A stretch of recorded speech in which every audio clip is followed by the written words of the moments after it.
Hello and welcome to the Vedic Conversation, where each episode we take a different topic and look at it through the lens of storytelling and from the perspective of the Veda, an ancient but very much still relevant body of knowledge from India. I'm Anthony Thompson, a Vedic meditation teacher based in London, and I'm joined by my Vedic colleagues Derrick Yanford in New York and Rory Kinsella in Sydney.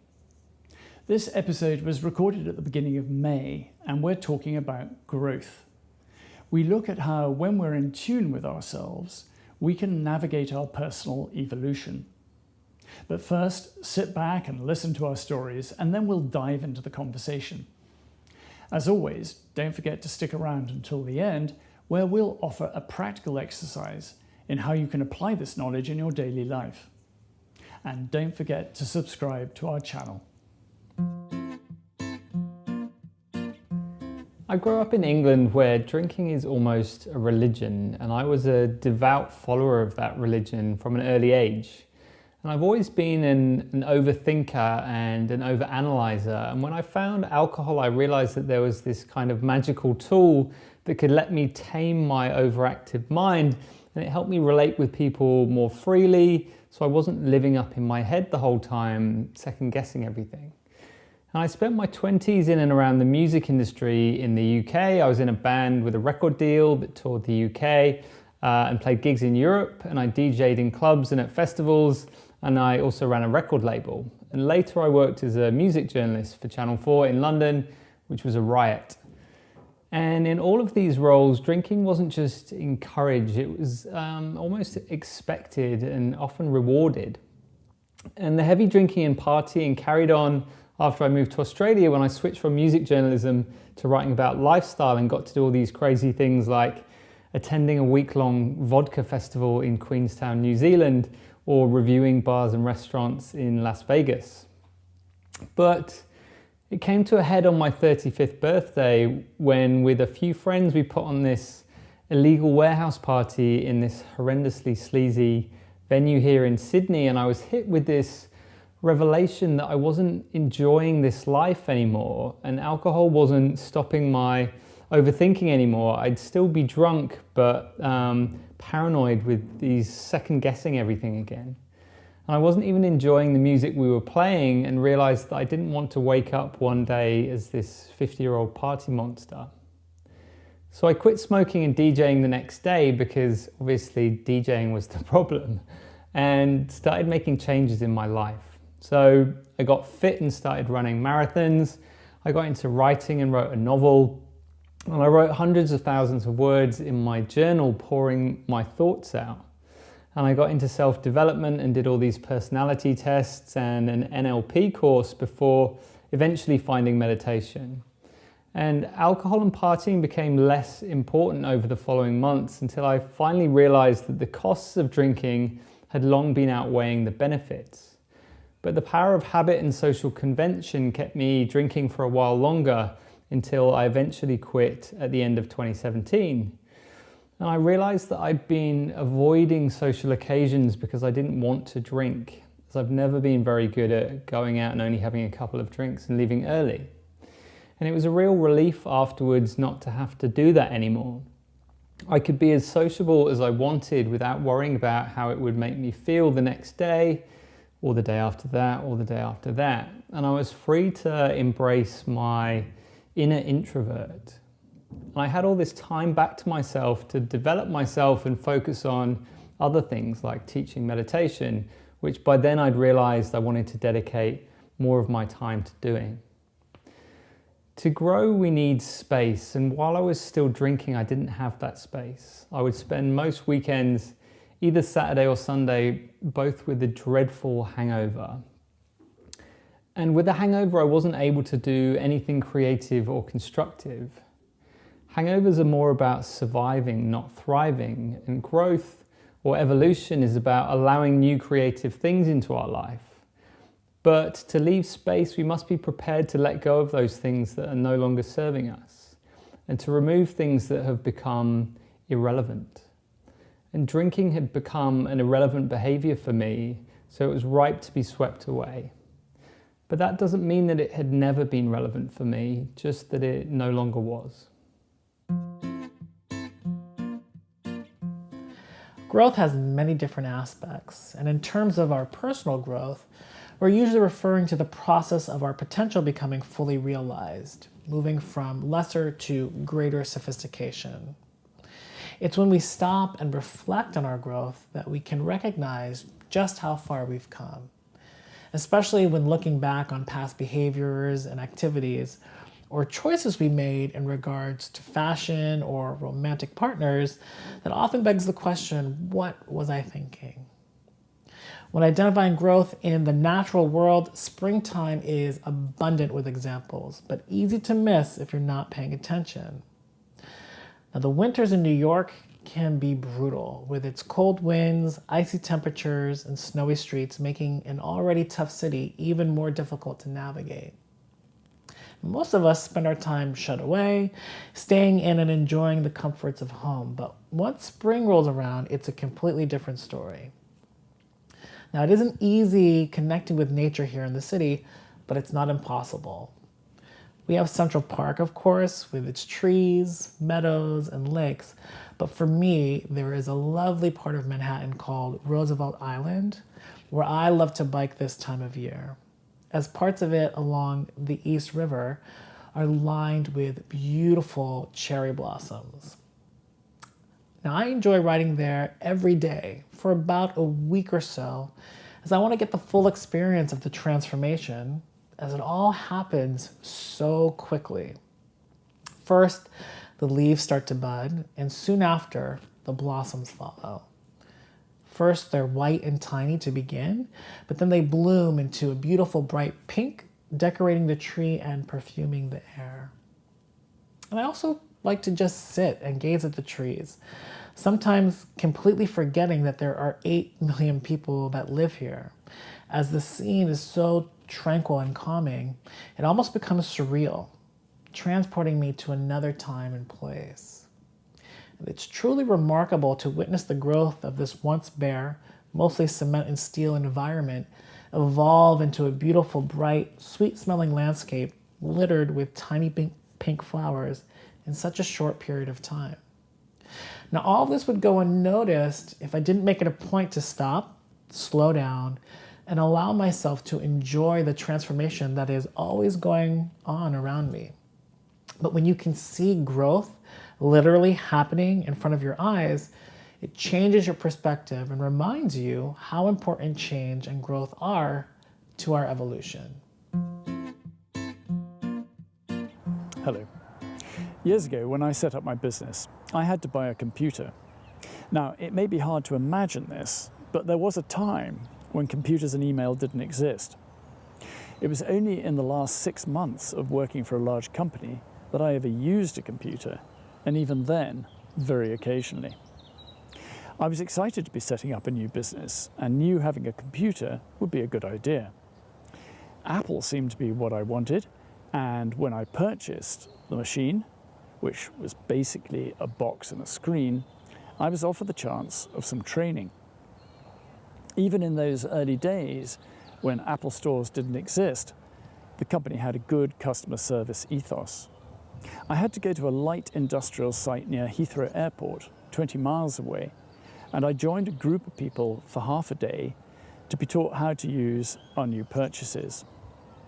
This included how to turn the machine on and off and how to use the mouse, which was connected by a cable. The mouse was a novel concept, and it's funny to recall how people were looking at the screen, moving the mouse, and then running out of tabletop because nobody realized that we could pick it up and just keep gently swiping in a circular motion. We've all come a long way since then, and it's second nature to tap, double and triple tap, swipe, pinch and expand. Inputting and getting information is now an intuitive process which allows us to think beyond making something happen. I remember when my parents got their first computers. They were of the generation that was taught not to touch something. It might break. And they found it really difficult in the beginning to play around and be uninhibited. You only have to look at a small child using a phone or tablet, and see how they're charmed in many different directions as they just stab and swipe away until they get the hang of it. If we're rigid in our approach to learning, all we're really doing is taking in information, but not understanding it and then applying it, preventing growth from taking its natural course. We need that fine combination of balance and adaptability to put in place a strong foundation. When we're able to be receptive to new information and stimuli and give ourselves space to get perspective and integrate it, we can then move forward, casting aside preconceptions, inhibitions, and fear.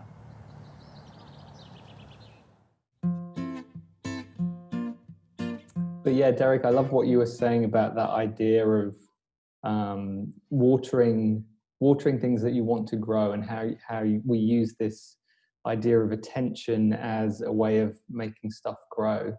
Could you talk about that a bit? Sure. So I'm going to maybe talk about it in the opposite context a little bit, just because this is the way that I would often find myself talking about it. So I used to work for this dance company, and the director had another company before that, and she went on her own and had created this new company. And she would often sometimes reference what the other company she left was doing. Like, she would be interested in what their program was like and how did it compare to ours. And I often would say to her, you know, we want to be very careful about where we place our attention, because where we place our attention is going to grow. And what we need to grow is our program. So if we keep focusing outward on other people's programs, then our attention is going to flow there, and we're going to not only contribute to it growing, we're going to witness that growth because we're paying attention to it. It's getting our attention. And what we want to grow is our program. So I oftentimes would be like, let's not focus on what they're doing. Let's focus on what we're doing. Because when we give our students the attention, this thing is going to grow. And, you know, it's often said too, you know, if you track and measure things, then those things often grow as well. It's when you do something and you're not really paying attention to it so much, you don't really know. Like, if you want to lose weight, for example, and you start to put your attention, or you start tracking what you're eating, how many calories are going in, and you have a measurement or tool to see, then those numbers start to change, as opposed to when you're just kind of flippant about it and you're not really paying attention. So I really come to understand, you know, I've seen it in my own work and other people, that it's the same thing the way your garden would work. If you're giving the weeds attention or water, then they're going to grow, and that they're actually going to rob from the thing that you want to grow, right? And so it's important. Well, what is your garden? What is it that you're looking to benefit from? If you don't give that thing attention, then it stands to reason that the growth is going to be slow or stagnant, right? If you want to, you know, bear the fruit of that tree, then you've got to water the root. And so I think, you know, that analogy doesn't work only in the sense of the garden, but anywhere that we're placing our attention. And so that's the way that I had really interpreted growth in this scenario. Yeah, I find your example of tracking really interesting, because I think today I see a lot of people tracking other people. You know, they're very interested in what other people are doing. Businesses also do this. What's the opposition doing? What's the competition doing? And you spend so much time looking over your shoulder that you're going off track. And certainly with social media, I think it feeds that kind of paranoia. It's very easy to see what other people are up to the point where you actually neglect attention which you should be paying to yourself, or maybe the other party is determining how you should behave rather than you making a solid decision yourself as about the route that you want to take, that you're being influenced too much by outside factors. And I think, we're living in an age of distraction, and, giving ourselves the right conditions to grow. And of course, the social circumstances of today under lockdown are perfect for this, where people are really many people are enjoying this opportunity where they don't have to compete. They don't have to compete in the office about have they got the latest shoes, handbag, tie, watch, hairstyle. They can relax. And I think there's going to be months to come. It'll be interesting to see whether people really want to go back into that sort of competitive situation, which leads to a lot of neuroticism and paranoia. Right now they're enjoying developing themselves, reclaiming themselves, and allowing themselves to grow again. And I think we're in the middle of the most fascinating social experiment. And it's really interesting. I've been reading about how, you were talking about social media, and there's celebrities aren't doing much at the moment because they can't go out to their glitzy parties, and people don't care about them. The heroes of the moment are, the health workers and the doctors and even like the Uber, the delivery drivers. And it's great, if we talk about social media or, media in general stealing our attention, and it means that we're pouring all this water onto the garden of the media into what other people are doing. And, this is a great opportunity for us to pour that water on ourselves and pay attention to ourselves.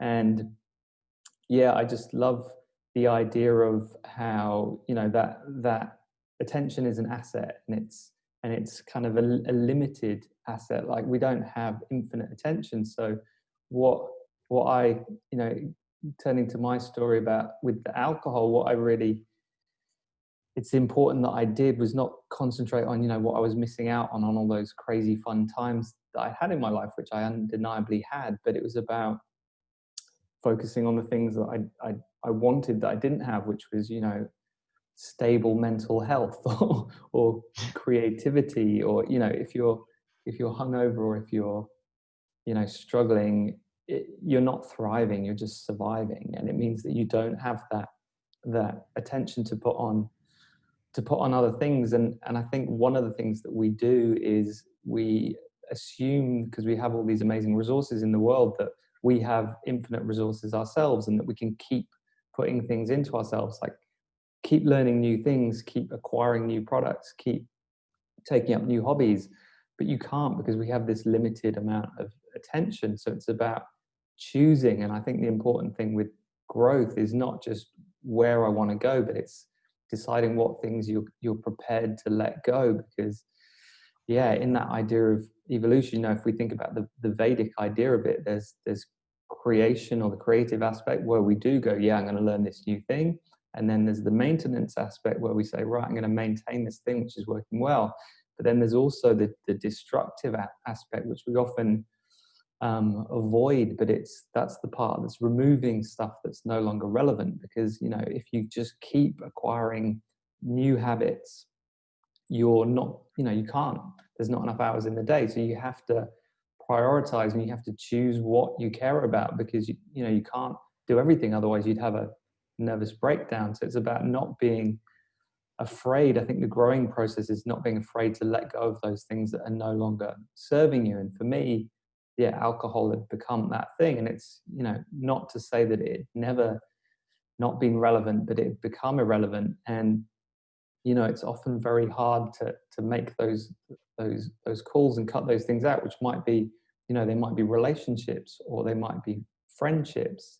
And I think that's why growth takes a lot of courage, because you have to leave that behind. It's like, a snake losing its layer of skin so it can, reach its new thing, or a caterpillar, becoming a butterfly. We have to metamorphosize into this new version of ourselves. And I think, what I liked about all our examples were they were from completely different areas. We had, the natural world, and we had for me, alcohol, and then Anthony, you had computers, so it's all completely different. But I guess in all of them, if we'll turn to yours now, Anthony, there was, you have to have this adaptability, like you said, and this ability this willingness to accept new things, and I guess be humble about not knowing everything there is to know about these new things. Yeah, I mean, I just use the computer analogy because, everybody was feeling very uncomfortable. Nobody knew how to work the machine, and from those very simple beginnings of literally learning, where's the on-off switch, how do you use the mouse, and so on and so forth. I mean, looking back on it, it was hilarious. But there were guys kind of, falling off the table because they didn't really. None of us realized. But the point of that element of the story is that we were putting in a foundation. Looking back on it now, it seems ludicrous, but from that we were then able to move forward. And this point about acquiring knowledge, I think, is really, really important, because we live in an age where people have access to a lot of information. And I think many people, and I see it particularly in teenagers, they think that because they've got the information, they have the knowledge, which is something completely different. Just because you got the information, it's just like having a library. But if you haven't read the books, and if you haven't actually understood them and digested them and taken some sort of position and perspective on it, you haven't actually done anything with that information. And it's then using that information in your own life and applying it to yourself, or deciding not to apply it. That's where the knowledge starts to come in. It's the application. And as you say, Rory, it's, time is precious. Do we really want to be spending our time indulging in things which we know ultimately are pointless, worthless, second-rate, mundane? Yeah, sure, we all need diversions. We all need a moment in our day when we get crazy and we just look at a piece of rubbish or do something silly. But I think, time is so valuable. And we are in this very privileged position of understanding how time allows us, the good use of time, the utilization with the application of Vedic knowledge allows us to evolve. And the evolution is pretty smooth. If you just relax into it, if you let go and don't look back and just let nature carry you forward, it's a pretty smooth ride. Yes, along the way we have to give up things, and we have to, there are a few obstacles in the way, but as long as you surrender to the process, it all actually becomes fairly fluid. I've been through some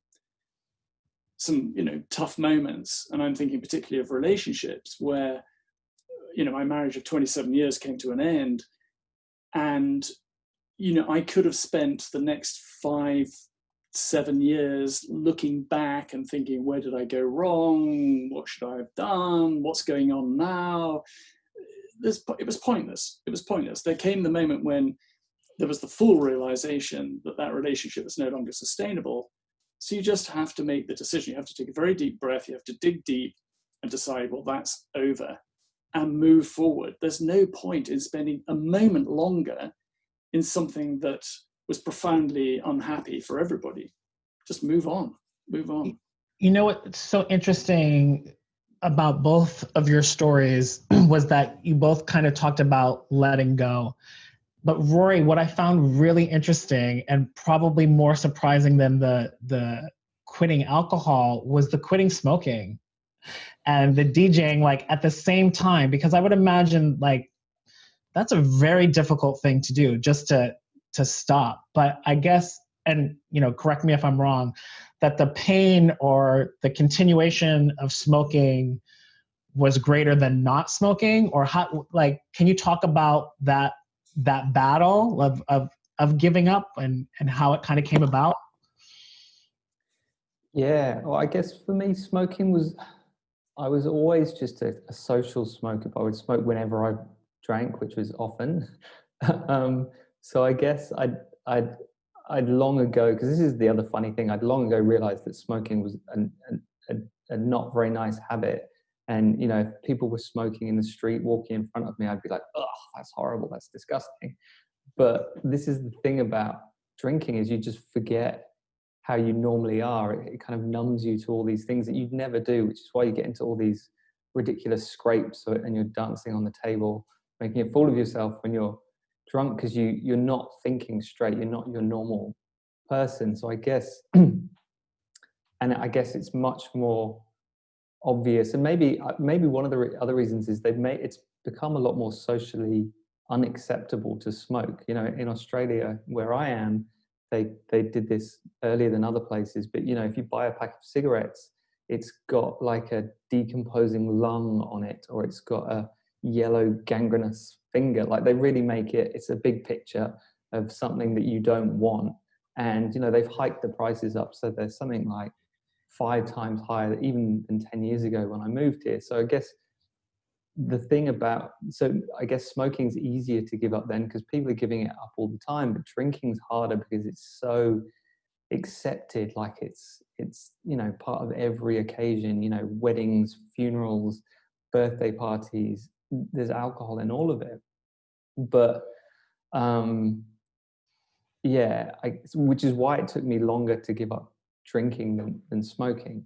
But then, yeah, I guess with all of them, it's what you associate them with. And with the DJing, I guess that put me in what I call my early midlife crisis, where I didn't really know where I was, which is where I scrabbled around for a while before I found meditation. Because with the drinking and the music, that was how I got out of my thoughts and kind of related with people, because it was through music. And that was a really great experience for me, because rather than being this kind of socially awkward person, we could just bond over the music. And you know, being within that sphere meant that I could bring other people along for that ride. So I lost kind of my reason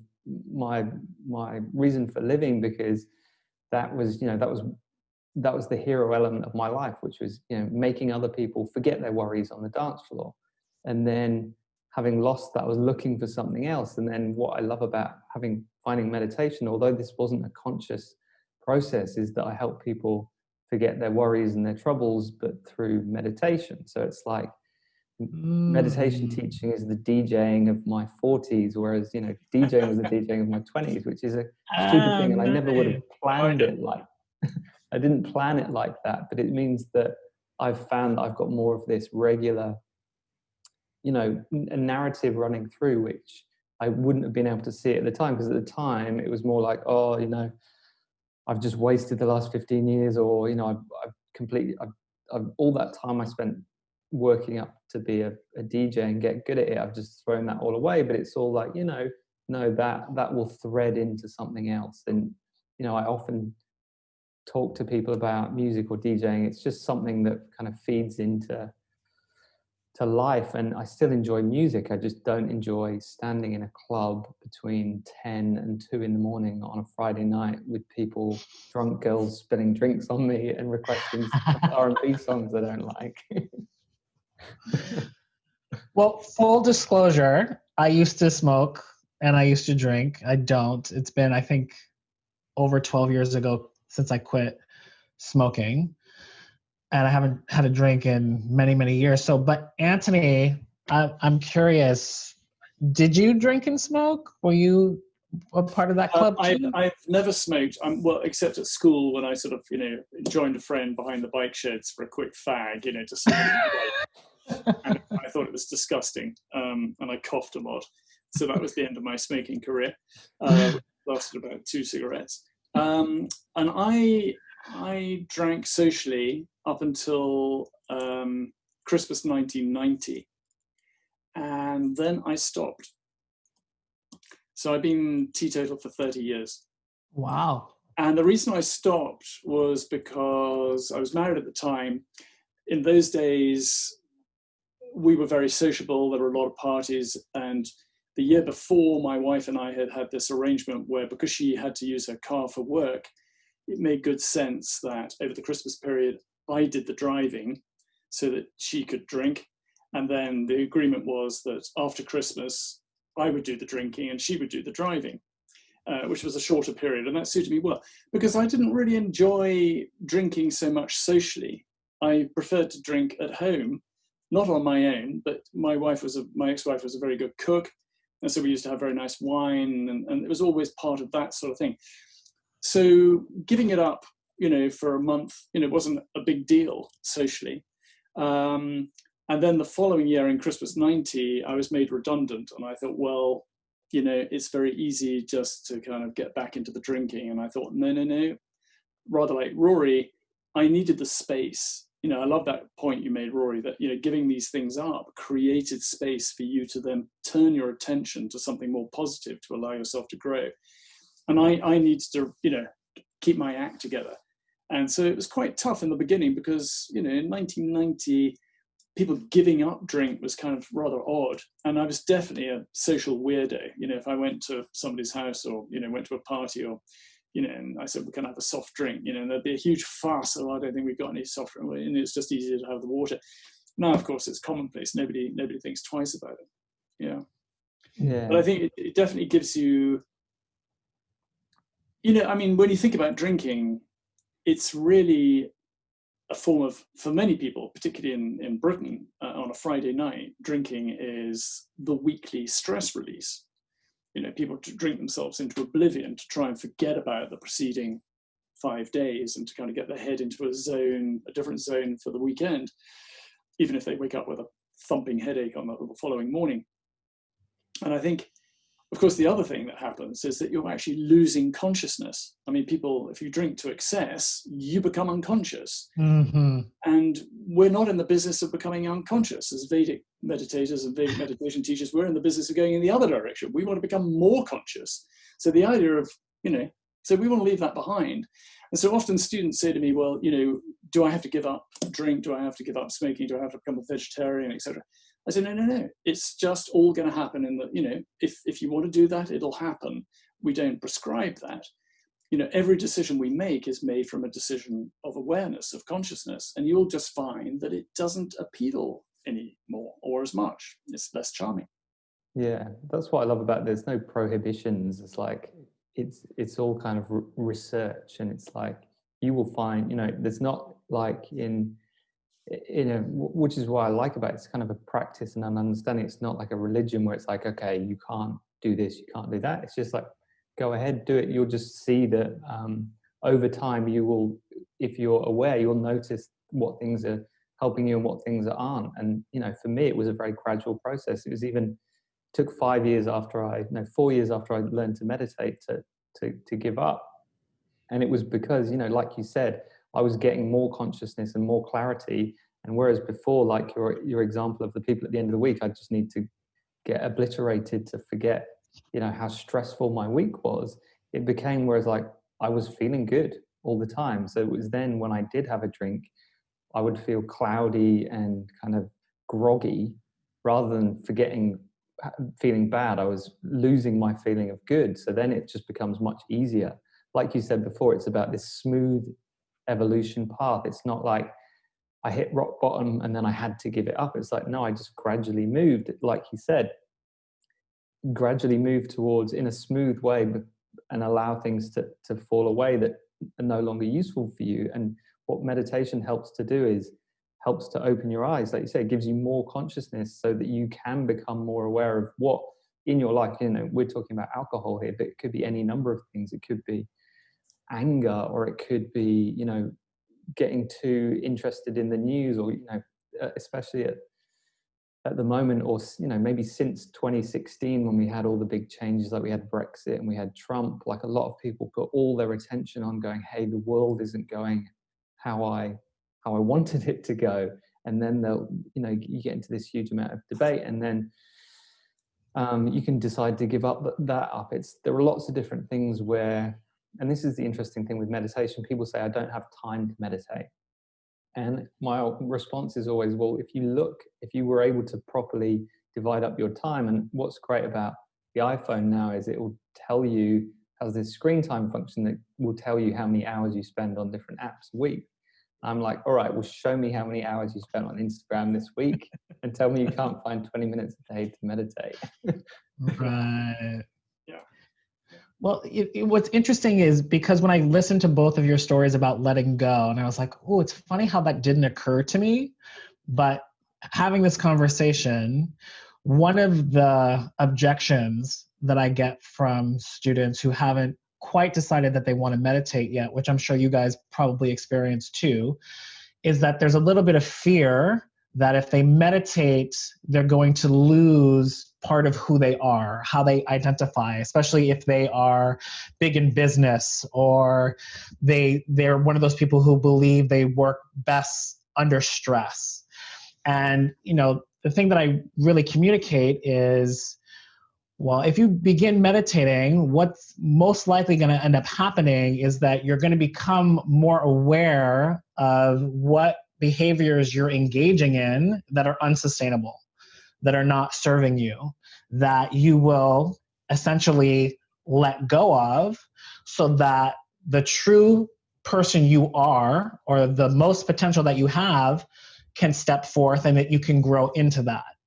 So it's funny that I hadn't really equated growth with letting go, but that's exactly what's happening with meditation. And it's interesting that, that we fear growth too, like we identify, even if, maybe I'm sure there's some people in the world who drink still because they're a little bit afraid of who they are if they don't. They've had these friends that they drink with, they have this personality, they're either funny or they're gregarious or whatnot. And if they were to stop that behavior, they're not quite sure who they're going to be. But what I find really interesting is that, especially with meditation, is that you're going to grow into the best version of yourself. But that might not look anything like the current person that you are, which stands to reason because then it wouldn't be growth. You know what I mean? And so I'm hoping to find a way to help encourage and inspire people who are a little bit hesitant to take the leap into meditation, because like we've all discovered, that growth, that person that we've grown into is way better than the person that we were prior. I was one of those people who you might have thought, worked best under stress. I had a lot of, I was a real estate agent at one point. I was a professor teaching ballet at a college. I had a lot of different demands that I was meeting, and I did enjoy that, but it also was causing burnout. I knew it wasn't sustainable. And meditation really helped point it out. It was like, you don't need to be doing that. But I would never trade it. I would never really, I'm not, like you mentioned before, Rory, it wasn't relevant for me to keep doing those things. Not that it wasn't, it was, but I wouldn't want to go back to doing that. I love the person I'm growing into and love the person that I'm becoming more and more. And as much growth I think we've all experienced, we know that there's more, and it's exciting. And as much as I haven't had a drink or a cigarette, I really do enjoy my consciousness now in a way I never have. That like if I were to have a drink or if I were to have some, I was a young kid. I used to go out to the clubs and party and, partake in all of that. And I can't imagine doing it because I definitely have had, I would say, euphoric, not out of body, but kind of out of body. Wow, I'm so excited to be alive moments that were non-existent without a chemical substance in my body. And so when you realize that meditation turns all of that on for you inside, I just want to encourage people to give it a try, because everyone's so afraid that they're not going to be this stressed out maniac making what they think is really great decisions in their career, and this whole other person is waiting for you. So if you haven't tried meditation and you're waiting, stop waiting. Yeah, I love that. I think there's a lot of, people expend an awful lot of energy in maintaining an unsustainable status quo. But there's a huge amount of effort, and quite a lot of cost as well. And once people realize that there is this opportunity to actually reclaim the self, this is such an important thing, because I've come across so many people, and I myself lived a lie for a while. I was pretending everything was all right when it wasn't. But I had to present a facade. That was what people expected. They wanted this Anthony. They wanted to see me like this. They weren't interested in the other Anthony, and I didn't really want to share that with them either. But there comes a moment when you realize that you can't do this. You can't carry on. There has to come a moment when it stops. And I think somebody remarked that we have to embrace change with the same amount of energy that we resist it. That I think, when you look at people, for example, in abusive relationships, they're terrified of leaving because the alternative is more frightening than the situation they're in at the moment. At least they know what's going to happen today, even if it's horrible and it's abusive and it's extremely distressing. At least they know what's going to happen. But if they left and walked through the door, they don't know what's going to happen. They understand that it's going to be better, but they don't know. They don't know. And so that traps people. And I think, this is another thing that meditation does. It gives the people to kind of, in a sense, liberate themselves. I'm using an extreme example there, but you liberate yourself from a persona which isn't really you, that you have this opportunity of reclaiming yourself and being true to yourself. I think, that's immensely liberating and fantastically powerful. I speak from personal experience and also from people, I've seen this transformation in people. It's like, oh, thank goodness, I can be me. I don't have to pretend to be this, that, or the other. Yeah, and meditation becomes this tool for growth, because if you look at the universe, it's constantly changing and constantly evolving. And what meditation does is it allows us to align ourselves with that change, because you're going to change anyway. No one's going to be born and then, live a whole life without changing, but it's how smooth you want that journey to be. And if we meditate, we're more open to that change. We're more adaptable. We can spot the opportunities and move quicker rather than waiting until so the way my teacher described it is, you'll get a light tap on the shoulder, which is like, hey, go over here. And if you ignore that, you maybe get like a bump, and then you maybe get a kick up the bum, and then you'll be pushed over and put in cuffs and then taken. It's like, you're going to go over there, but you can go at the first nice little whisper, and then you go, okay, that sounds lovely, I'm going to go over there. Or you're going to wait till someone rugby tackles you and puts you over there.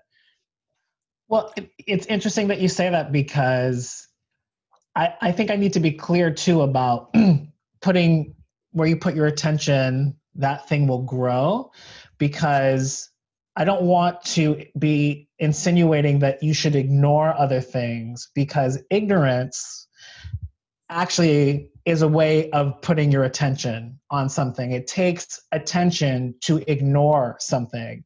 You're saying, I'm aware of this thing, but I'm going to pretend like it's not there. And so you are, by ignoring, placing attention. And so that thing becomes bigger. Just like when we say, you try to pretend that you don't have problems, or you sweep them under the carpet.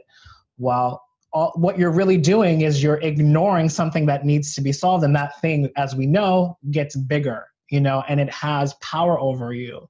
And so I think it's important to make the distinction that attention works both in the direction of what it is you're attending to, but also what it is you're pretending or ignoring as well. You're giving power to that thing as well. And I want to say, I think it's maybe from Conversations with God or from the Celestian Prophecy, this idea of what we, ignore, what we resist persists, and what we recognize dissolves, kind of a thing. So we need to make sure too that, when we talk about things growing by placing your attention, that doesn't mean to ignore things and they'll go away because there's no attention going to them.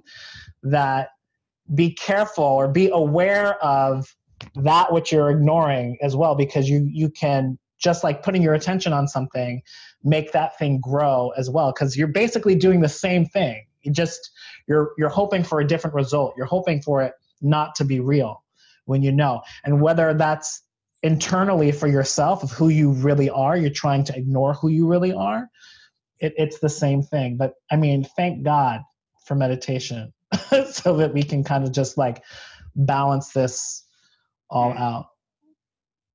Well, the thing that, that plays into, if we think about why do people meditate, it's one of the reasons is to get rid of stress. And if we don't meditate, we're ignoring that we're carrying around this stress. So I describe it as we have this kind of psychological, emotional baggage, like a thief with his swag bag that we have to carry around. And we're kind of ignoring we've got that stress. And when we meditate, I guess what people think is you're going to have this nice blissed out silent experience, and what they instead get is they come towards silence and then thoughts will come up because they have this backlog of stress that they've been ignoring, and it has to come to the surface. And that's what we say when we have thoughts in meditation, that is a stress being released, because we're stopping ignoring this stuff and we're slowing down enough to allow that to process out. So I guess exactly what you're saying, Derrick, we're forgetting, we're stopping to ignore all this stress we've got. And this is why, as a beginner meditator, people go, well, I'm just getting thought after thought after thought. But it's like, well, that's good, because they were there anyway. They were just hanging slightly out of your awareness. What we're doing is we're saying, I'm going to stop putting in more information, stop watching the TV, stop looking at my social media, which is going to allow me to instead put my awareness inside, which then I realize there's these 1,000 things that I haven't attended to, and then they can come up in turn, and then I can go, oh, well, actually, that wasn't anything. Oh, that wasn't anything.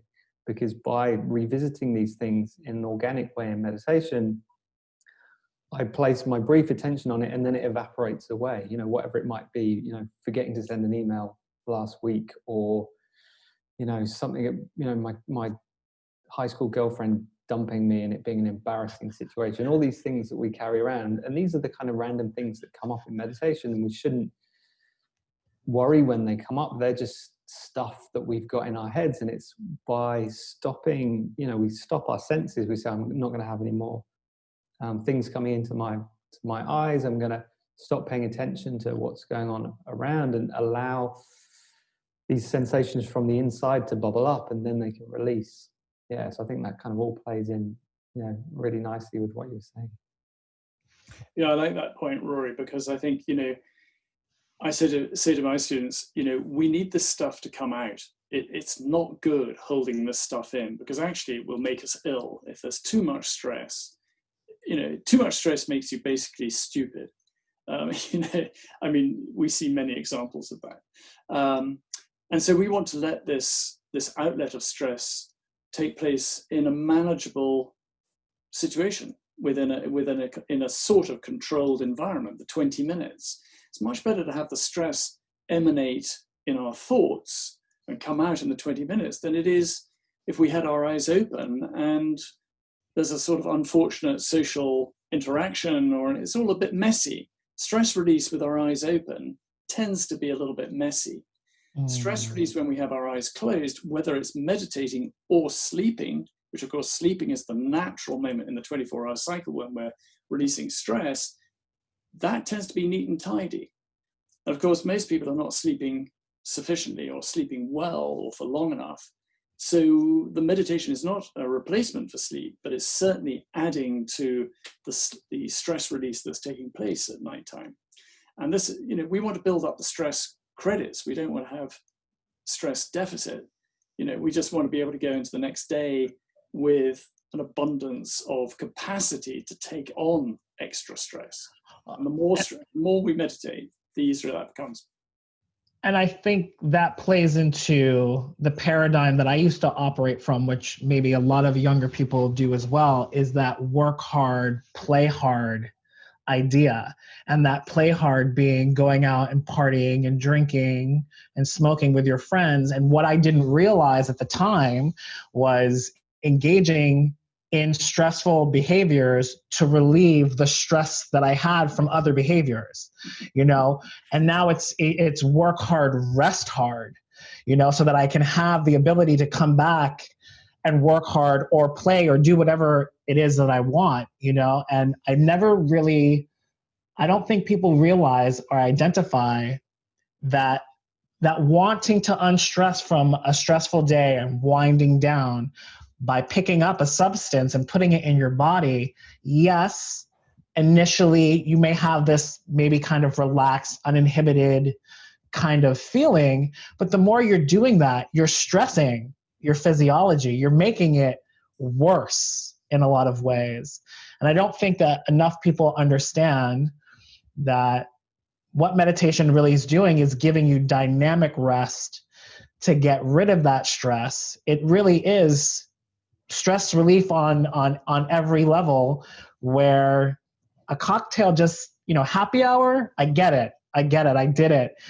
It's not really doing the thing that you want. It is going to disrupt your sleep, where that would be your natural stress release. So you're not sleeping well, then you're getting up, you're working hard because you got to be busy and working hard. And then after you're done working hard, well, you got to celebrate and enjoy your hard work and play hard. Again, there's no room for rest in there. And you can do it when you're young, but it will catch up with you, you know? And I think it's really important to hit home the idea that, you know, there's no better rest that you can get than meditation, and to rehabilitate you to, again, and I think that's the thing too. I never thought, oh, stress make me stupid. No, stress is the thing that I run on. Stress is the thing that makes me exciting and creative. When it's demand and skill, when those two things show up, then I'm in the flow state and that feels good. When I'm stressed, I can't make good decisions. When I'm stressed, I'm not creative. When I'm stressed, I'm reactive.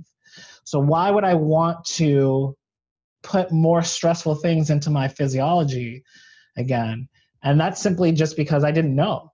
I wasn't aware. And now that I get it, you know, it almost seems like, why would you have ever done that? But I'm growing. This is me growing. Yeah. And everything happens for a reason. Then you have this nice story of your life. You know, we all, rather than just waking up and being like, oh, I'm this meditating person, and then you wouldn't have a story to tell anyone, people wouldn't be interested. But, you know, it's like you say, we end up getting from meditation in a much more sustainable way these things that we look for in other substances. So, you know, one of the easiest ways of describing the benefits of meditation I give to people is that it makes you feel comfortable in your skin. And that's one thing that, you know, people go, I'm in this awkward situation, I'm going to have a drink because, you know, that's going to make me relax. But what I realized from having given up is that the first half an hour or an hour of a social event, you know, say a wedding, is quite awkward anyway, whether you're having a drink or not. And people think that, oh, that first drink's kicked in, that's why I've relaxed. But it's not. It's because everyone's become accustomed to where they are and the dynamic of the people, and then you relax into it because there's just awkwardness inherent in the situation, which goes over time. And it wasn't necessarily the drink that did it, but because you've always had a drink in that situation, you assume that that's what it's like. It's like when you come home at the end of a busy day and you sit down in the chair and have a glass of wine, then you relax. It's like, well, sitting down in the chair at the end of the day is relaxing. You just happen to be having a drink at the same time. So we just kind of, because we often, you know, drink in all these situations which are relaxing anyway, like going for dinner with your friends and having a laugh is relaxing anyway. It's just because you've always done it with a drink that you assume that the drink has, I guess you assume it has a bigger part to play in it than it actually does. Whereas if you go, you know, if you've got a difficult social situation and I meditate before, then I'm kind of more relaxed anyway. So you end up getting the benefits of that you thought you were getting from drinking in a much more sustainable way, and then you have your enjoyable time. But then rather than staying till 5 a.m. and feeling horrible the next day, You go, right, 10 o'clock, I've had my good 3-4 hours of, 4 hours is plenty of time to catch up with people and have a laugh. I don't need to add another 10 hours onto that. Yeah. So yeah, because people always say, does it make you boring? Does meditation make you boring because you're not doing those crazy things you used to do? And it's like, well, yeah, I'm not. But while those things might have been entertaining to my friends and, to look back on their, funny stories, but they weren't funny at the time. Like things which were, deeply embarrassing or, shameful, all these things, that I would be more boring to my friends, but I have a more interesting life because I have more dynamic things in it, more interesting pursuits, and it's not all peaking at 3 hours on a Saturday night with some, craziness and then struggling the rest of the week. It's much more every day. I could cycle to my equivalent of Roosevelt Island, or I could, do whatever I want. And it means that you get your much more of your time back to be a highlight rather than just like ticking the boxes through the week and then waiting for Saturday night. In England, they used to be called weekenders, where you're just waiting for the weekend. It's like, no, I can now get up on a Monday morning, and rather than being like, oh no, it's Monday morning, I'm like, cool, it's just another morning, feels good. What's happening today? Yeah, that's lovely. But I think, Rory, what you were talking about is that sort of precognitive commitment. There's a sort of Pavlovian response that, you sit in the chair and you reach for the drink because that's what you always do. And I think one of the interesting things about meditation is that once we start to dispense with some of the extreme behavior, the unsustainable behavior, that there's much more nourishment and enjoyment in the subtleties of life, and the subtleties become much more apparent. Life is no longer binary. It's no longer on and off, black and white, good and evil. We start to see life in a much richer way, and we don't have to change anything because most of the stuff that we're enjoying is already in front of us, but we're just not wearing the right spectacles. And it's when we meditate that we kind of change the lenses on the spectacles, and we can start to see things which have always been there. It may even be, with relationships or people in your office, that, you suddenly, because you're not drunk or hungover, that you now spend time actually connecting with people, and you think, actually, you're really interesting. Why haven't I spent time talking to you before? You're fascinating. It's because, before we were just, it was either this or that. And I think, it's the subtlety, it's the merest indication of something. That's all we need. We just need the merest indication to signal to us what we need to do and how to behave. We don't need the trumpet. We don't need, as you said, to be pushed off to one side or knocked over or kicked in the bum. It's all a lot more subtle because we're a lot more aware. And as you said, our sensory perception is so much greater. We don't have 180 vision. We have 360 vision. We can see everything around us, above and below, side to side. And, that makes life really rich and really fascinating, really exciting. Okay, thank you for watching till the end. In each episode, we offer a takeaway, a practical exercise you can do at home to apply this knowledge to your own life. In this episode, we were talking about growth and how when we regularly contact the quietest part of ourselves, we can successfully navigate our personal evolution and be open to new experiences. This week, your task is to learn a new skill. It can be anything you find charming, but try to make it something that will help other people as well as yourself. It could be learning first aid or taking a cooking class. Pick something you think that you will enjoy that will also benefit others. If you're happy to share your stories, we'd love to hear them and for you to join the conversation. Please send them through to us at stories@thevedic.conversation.com or post them on social media with the hashtag #TheVedicConversation. If you've enjoyed this episode, please share it with your followers and don't forget to subscribe to our channel. See you next time.